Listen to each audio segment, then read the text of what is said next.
পশ্চিমবঙ্গে কলকাতায় কি অঘটন ঘটিল, সেই ঘটনায় সারা বিশ্ব কাঁপিয়ে দিল।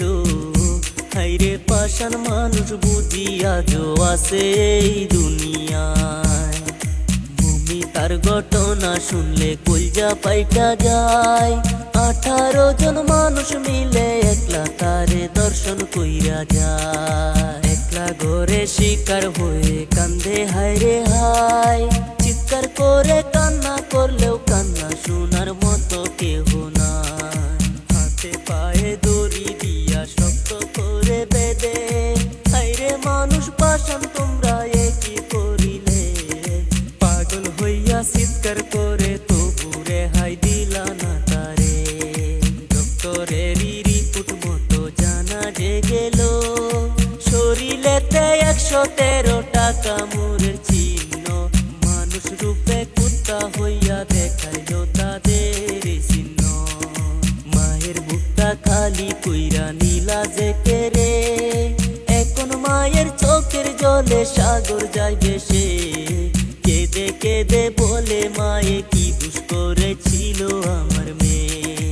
ডক্টরেরই রিপোর্ট মতে আরো জানা গেল, 150 গ্রাম বীর্য নাকি আরো উদ্ধার হইল।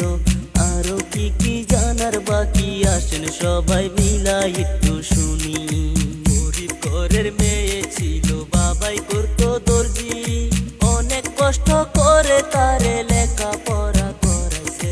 মায়ের মনে আশা ছিল আমার মেয়ে করবে ডাক্তারি।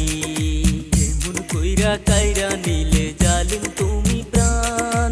চোখ খুলিয়া দেখো জালিম তুমি মায়ের সন্তান।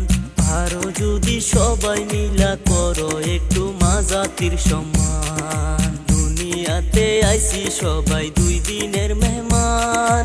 কে থাকবে কে যাইবো আগে হিসাব জানা নাই।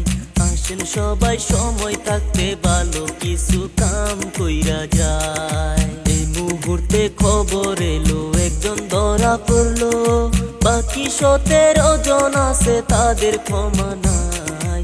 আপনাদের মতামত কি কমেন্ট কইরা একটু বইলা যান। ভিডিওটা দেখার জন্য ধন্যবাদ জানাই।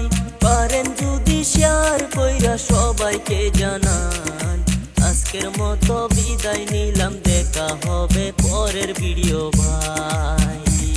এমন কইরা কাইরা নিলে জালিম তুমি প্রাণ। চোখ খুলিয়া দেখো জালিম তুমি মায়ের সন্তান। আরো যদি সবাই মিলা করো একটু মা জাতির সম্মান।